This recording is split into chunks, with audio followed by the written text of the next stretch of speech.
Sesampainya di sana, nampak segerombolan anak kecil yang main di samping warung tersebut. Rif, ngerasa ada yang aneh gak sih? Kok ada ya anak-anak main jam segini? Bu, sekali lagi Agus memanggil nih. Bukannya jawaban dari ibu penjual warung tersebut yang mereka dapat. Ayo Gus, balik cepat ke mobil. Brak! Lagi-lagi ada sesuatu yang jatuh dari atas mobil. Kalian tidak kenapa-napa, Mas?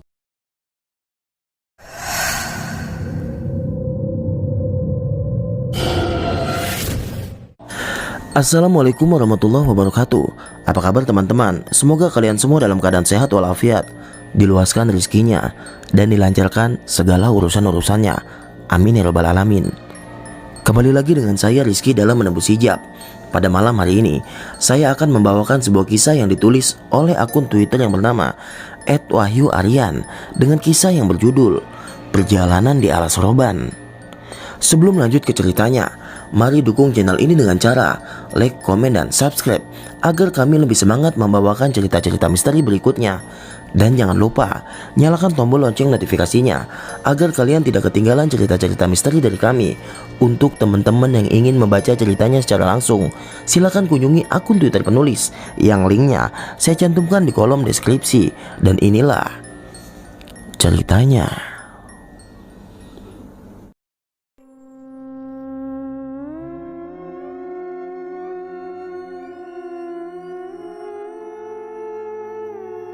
Dalam cerita ini, kita sebut aja Agus sebagai narasumber.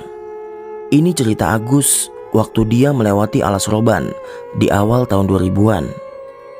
Waktu itu, dia berniat pengen pulang ke rumahnya nih, yang ada di kota Semarang. Waktu itu hari Jumat. Sebulan sebelumnya, Agus udah nyiapin cuti untuk 2 hari di hari Senin dan Selasa depan buat pulang ke rumahnya, bertemu dengan keluarganya. Oh iya, beberapa hari sebelumnya Agus sudah janjian dengan kawan lamanya. Kita sebut aja Rifkan. Dia juga pengen pulang ke daerah Demak. Jadi mereka akan pulang bersama dengan mobil Agus dari tempat mereka merantau. Jadi pas pulang kerja, Agus langsung buru-buru mandi dan bersiap buat mulai perjalanan. Rif, gue udah siap nih. Lu tunggu di depan kontrakan ya. Jadi kontrakan Rifkan ini jaraknya lumayan jauh lah, tapi kebetulan searah dengan jalan yang akan mereka lewati. Saat hampir sampai, Agus lihat Rifkan sudah menunggu di depan kontrakannya. Dari kontrakan Rifkan, waktu udah nunjukin jam 17.15. Di tahun itu, jalan tol belum ada seperti sekarang. Jadi satu-satunya jalan bagi pengendara di jalur utara, ya jalan Pantura ini. Jalan Alas Roban ini masih melewati bukit dan jalannya berkelok-kelok, lumayan curam, yang sekarang dikenal dengan Jalan Alas Roban Lama. Doa dulu Gus. Singkat cerita, mereka berdua tiba di Brebes hampir jam 11 malam karena mereka berhenti sholat dan makan sebentar pas sampai di Indramayu. Brebes, Tegal, dan Pemalang sudah mereka berdua lewati, dan akhirnya mereka tiba di Pekalongan sesaat sebelum sampai di Alas Roban. Waktu itu tidak ada sama sekali pikiran Agus hal yang aneh-aneh, karena udah beberapa kali dia pulang menuju Semarang pas di malam hari. Jalanan udah lumayan sepi nih saat mereka sampai di Alas Roban. Ditandai dengan jalanan yang kian lama kian gelap karena minimnya penerangan, dan juga di kanan dan di kiri jalan ditumbuhi pohon-pohon besar.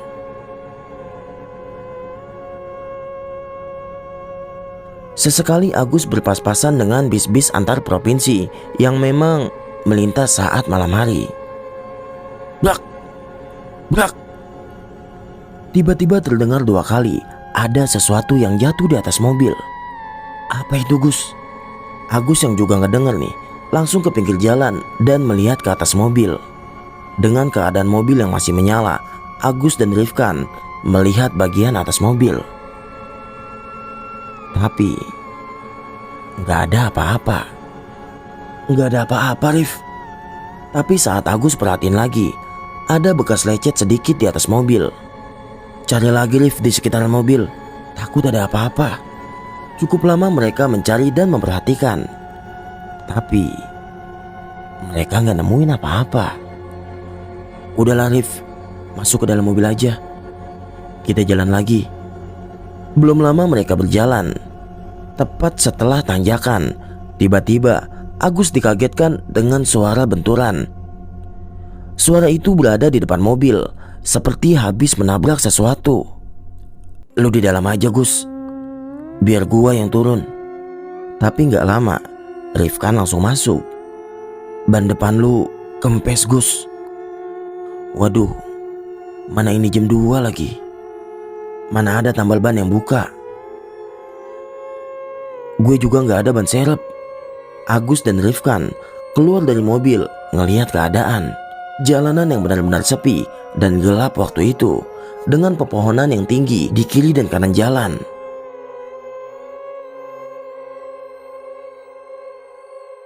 Gak ada satupun kendaraan yang lewat waktu itu. Agus dan Rifkan jalan kaki pelan-pelan ke arah depan. Dari kejauhan nampak cahaya remang-remang di kiri jalan. Apa itu Rif? Kayaknya tambal ban deh. Coba kita lihat ke sana. Mereka berjalan ke sana untuk memastikan. Setelah dekat dan memastikan, memang benar itu tambal ban. Di sini, Agus langsung kembali ke mobil dan membawanya ke dekat tambal ban di sana. Mana Rif orangnya? Gak tahu. Dari tadi gue panggil-panggil gak ada. Karena lama gak ngedapetin jawaban, mereka memutuskan buat nunggu di depan tambal ban tersebut. Ada apa Mas? Tanya seorang laki-laki tua yang tiba-tiba datang. Astagfirullah. Rifkan yang kaget dengan kedatangan laki-laki tersebut yang tiba-tiba. Ini Pak, ban saya bocor. Mau nambal ban di sini. Apa bisa Pak? Oh, bisa. Silakan duduk di sini Mas. Mereka berdua nih tidak menaruh curiga sedikit pun. Hingga akhirnya Agus mencium bau menyan di sekitaran tempat tambal ban itu. Rif, lu nyium bau kemenyan gak? Iya Gus, jawab Rifka nih dengan mulai memperhatikan setiap sudut tempat tambal ban ini. Dalam hati Agus, dia pengen banget cepat pergi dari sini. Tapi apa boleh buat, mobilnya belum bisa ditambal. Dari kejauhan di seberang jalan, Agus ngeliat ada warung yang masih buka. Ke warung sana aja lah Gus, kita nunggu sambil ngopi di sana. Agus hanya mengiyakan dan mereka berdua pun berjalan ke arah warung yang ada di sana. Agus dan Rifkan sedikit berjalan dan menyeberang jalan. Di sini, Agus melihat ada satu truk yang lewat. Dan di sini, supir itu hanya melihat Agus dan Rifkan dengan raut wajah yang heran. Setelahnya, mereka jalan lagi ke arah warung tersebut. Warungnya khas seperti warung pedesaan dengan bangunan yang dibuat dengan anyaman bambu dan beberapa bambu yang menopangnya. Sesampainya di sana, nampak segerombolan anak kecil yang main di samping warung tersebut. Kok ada anak kecil main jam segini ya? Tanya Agus di dalam hati nih. Pikir Agus, Rifkan juga ngelihat anak kecil ini. Tanpa mikirin itu, Agus dan Rifkan masuk ke dalam warung. Di warung itu terlihat wanita yang belum begitu tua. Jadi wanita ini menggunakan daster, berdiri tersenyum melihat kedatangan mereka berdua. Mau pesen apa Thomas? Kopi panas 2 ya Bu. Tak lama kemudian kopi pun datang. Agus dan Rifkan ngobrol untuk mencairkan suasana. Rif, ngerasa ada yang aneh gak sih? Kok ada ya anak-anak main jam segini? Anak-anak di mana sih Gus? Lah, itu di samping warung. Ini suaranya kedengaran jelas kok. Masa lu gak tahu?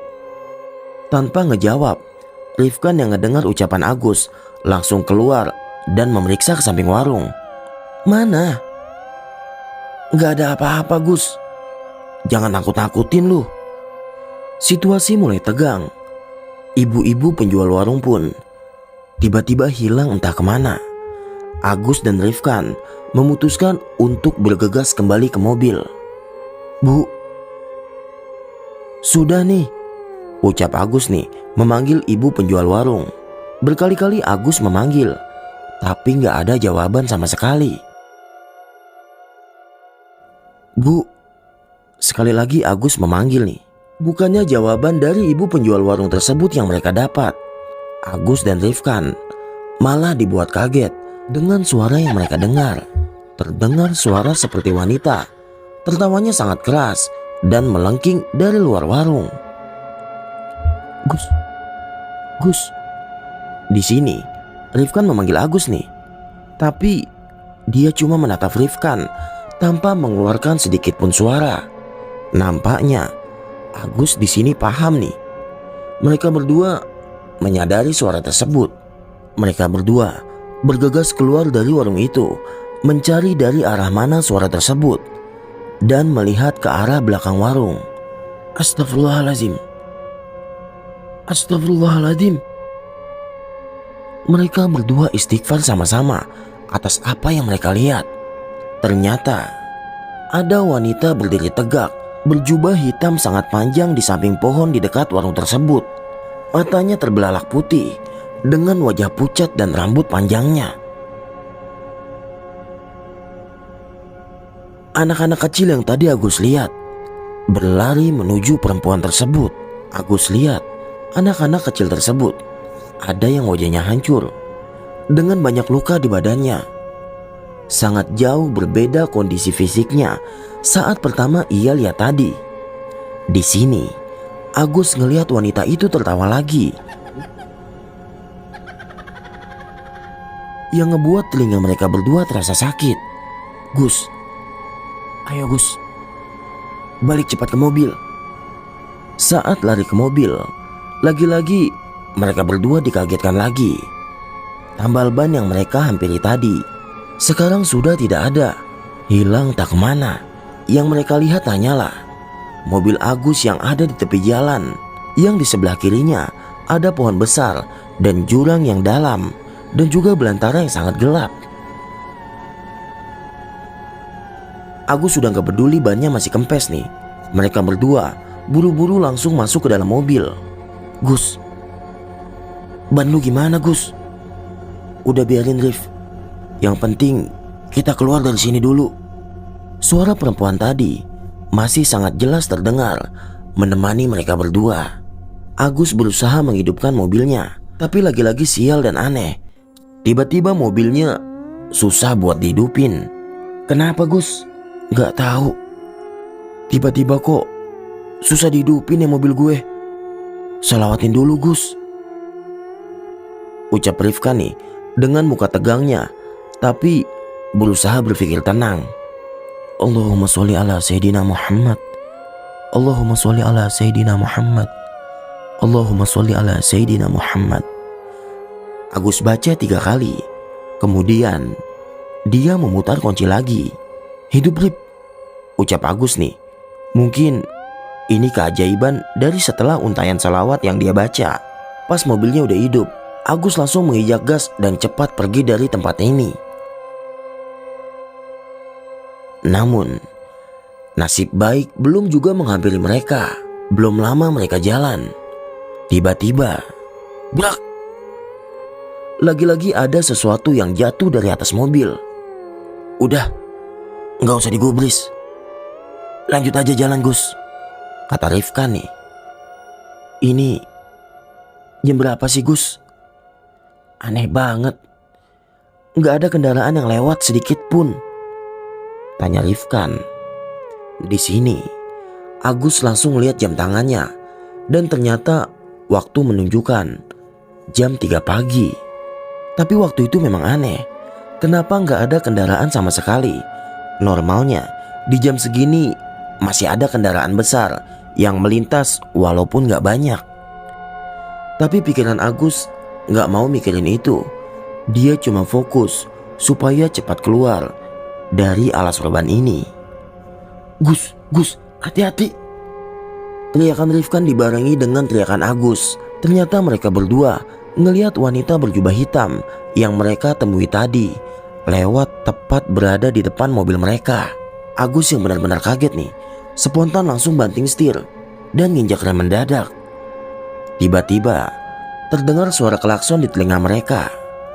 Aneh, saat berhenti, mobil mereka berhadapan dengan truk muatan barang. "Gus, minggir dulu Gus. Rif, wanita tadi ngikutin kita. Tadi nyebrang depan mobil. Lu lihat gak?" "Iya Gus, gue lihat. Kayaknya dia gak rela kita pergi dari tempat ini." Sesaat terdengar ada yang mengetok kaca mobil Agus. Dari dalam terlihat bapak-bapak yang berboncengan dengan ibu-ibu yang kayaknya itu suami istri. Agus buka nih kaca mobilnya. "Kalian tidak kenapa-napa Mas?" tanya bapak tersebut. "Gak apa-apa Pak, kami kaget. Barusan ada wanita nyebrang." "Walah, hati-hati Mas. Di sini rawan. Ayo ikuti bapak aja dari belakang. Mampir dulu di rumah bapak ya. Rumah bapak setelah alas roban sini. Nama saya Pak Rahmat dan ini istri saya."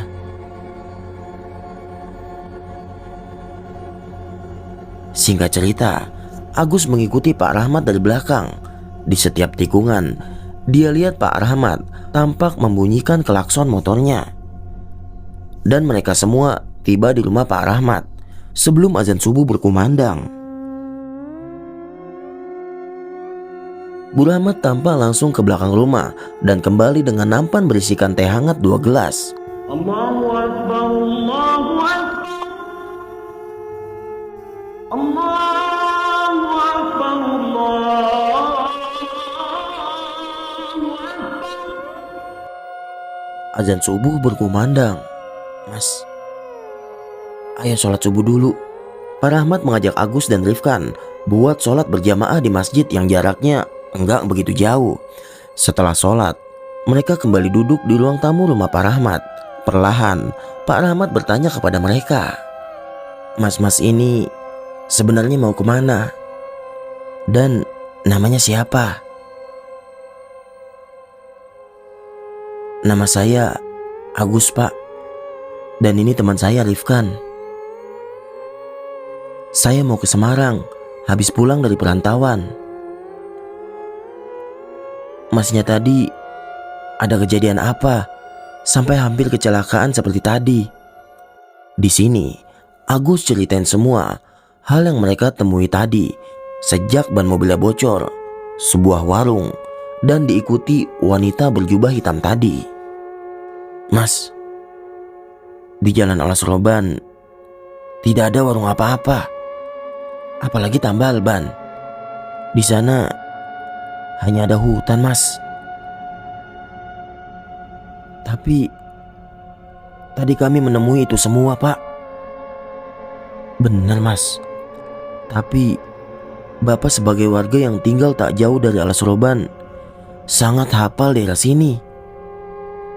Tidak ada warung yang berdiri di sana Mas. Di sana memang sering ada kejadian semacam itu.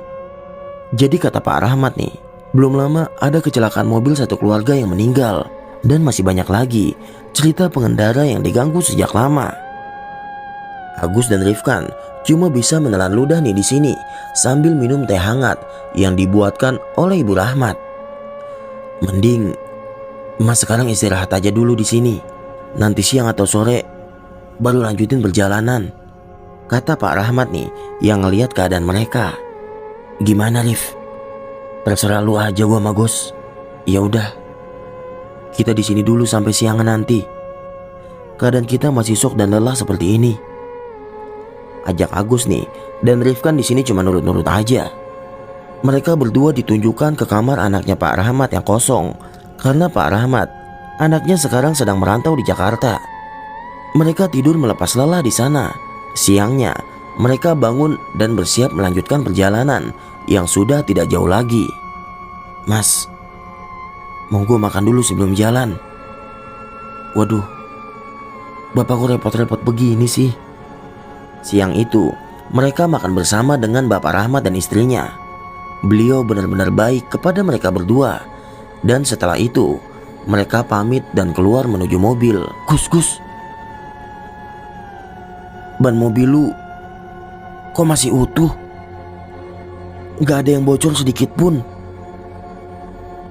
Agus langsung ngeliat ban mobilnya, dan ternyata benar, bannya masih normal, nggak ada tanda-tanda rusak sedikit pun. Agus di sini cuma geleng-geleng kepala, ngeliat keanehan yang ditunjukkan di depan matanya. Pak Rahmat, kami berdua pamit ya. Terima kasih sudah menolong kami dan sudah baik kepada kami. Gak apa-apa mas, saya sama ibu malah senang ada tamu di rumah kami. Soalnya kalau tidak ada tamu, rumah kami terasa sepi. Agus yang mendengar jawaban Pak Rahmat, hatinya terenyuh nih. Akankah saat tua nanti dia juga seperti ini? Pikir Agus nih setelah mendengar ucapan Pak Rahmat. Mereka berdua pun melanjutkan perjalanan. Setibanya mereka di Semarang, Agus mengantarkan Rifkan ke halte bis yang akan mengantarkannya ke Demak sebelum nanti dijemput adiknya di sana. Setelahnya, Agus pulang ke rumah dengan oleh-oleh pengalaman yang tidak akan terlupakan sampai kapanpun. Dan Pak Rahmat yang mereka anggap sampai sekarang seperti keluarga. Oke teman-teman, itulah cerita tentang Agus dan Rifkan saat melewati alas roban. Bagaimana menurut kalian tentang cerita ini? Silahkan komen di kolom komentar. Oh iya, untuk teman-teman yang punya cerita pengalaman horor yang ingin ceritanya dibawakan di channel ini, silahkan kirim cerita kalian ke email ini. Dan akhirnya, saya Rizky izin pamit. Selamat malam, selamat beristirahat. Wassalamualaikum warahmatullahi wabarakatuh.